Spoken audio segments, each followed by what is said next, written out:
Hello, today I'll be recording my informative speech, and my audience are these three. Okay, so in the United States, more than 4 children die from child abuse and neglect on a daily basis. Over 70% of these children are below the age of 3. The topic of child abuse and neglect is extremely sensitive, and recognizing physical and emotional symptoms of child abuse is essential in ensuring that children remain in safe and stable living conditions. Prevention of child abuse is contingent upon recognizing signs and symptoms of abuse. Child abuse is an extremely complex issue that can plague many types of families within diverse populations.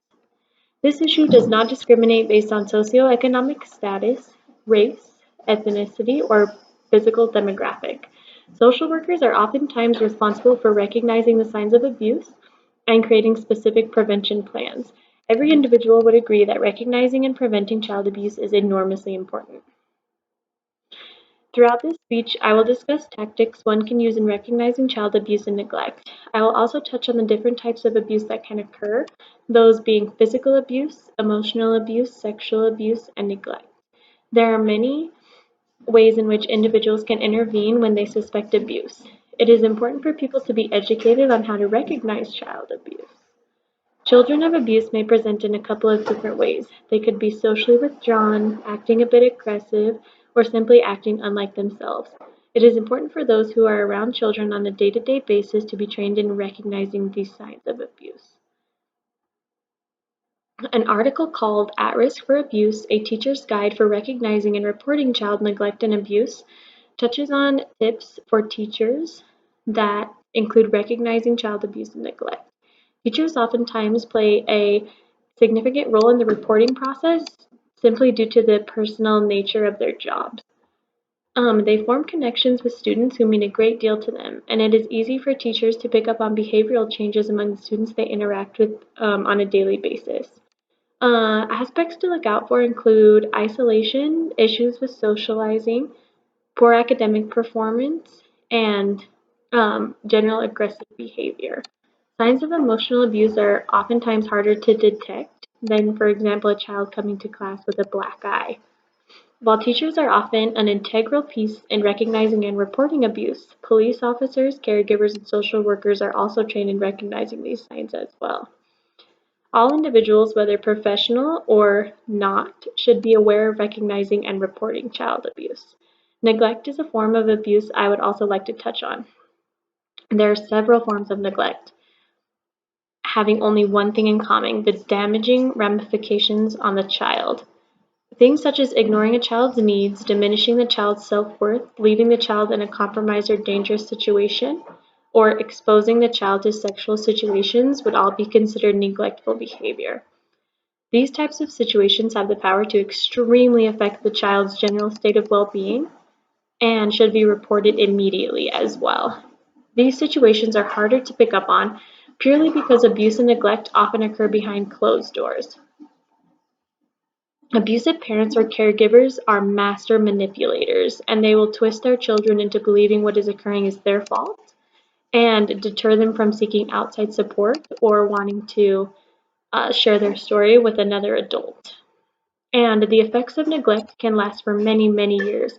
While physical cuts and bruises can heal up, emotional scars need different tools to be healed, such as counseling and therapy. If a child is confronted by an adult about these sensitive subjects, they are likely not to share and open up because this is oftentimes frightening for a child.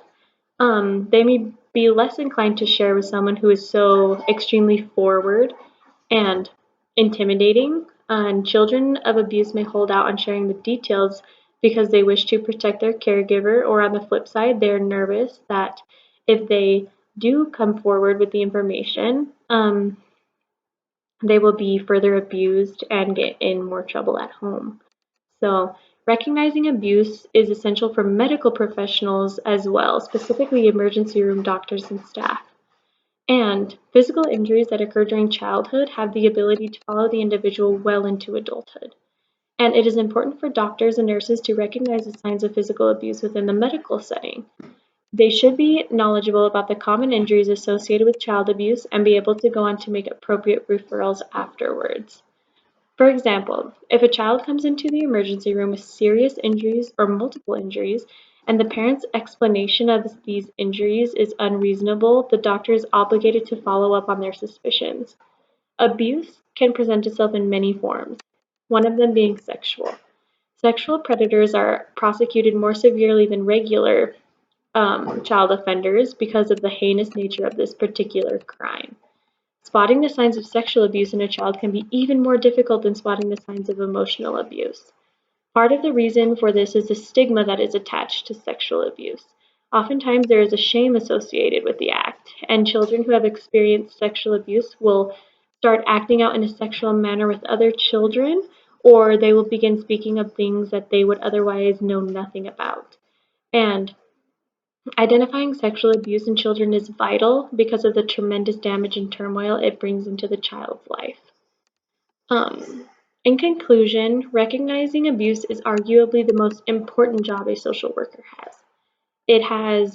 It is extremely complex, and many various methods need to be utilized to identify and begin to unravel the effects of this abuse. Utilizing skills in recognizing abuse is something all individuals can work on.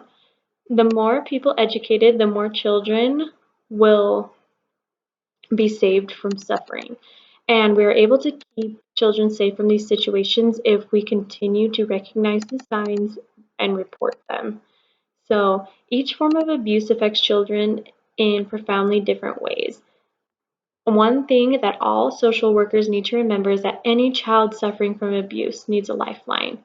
Social workers are essentially there to reach into the metaphorical water and pull a child above the current to allow them to grow and thrive in a healthy environment. Thank you.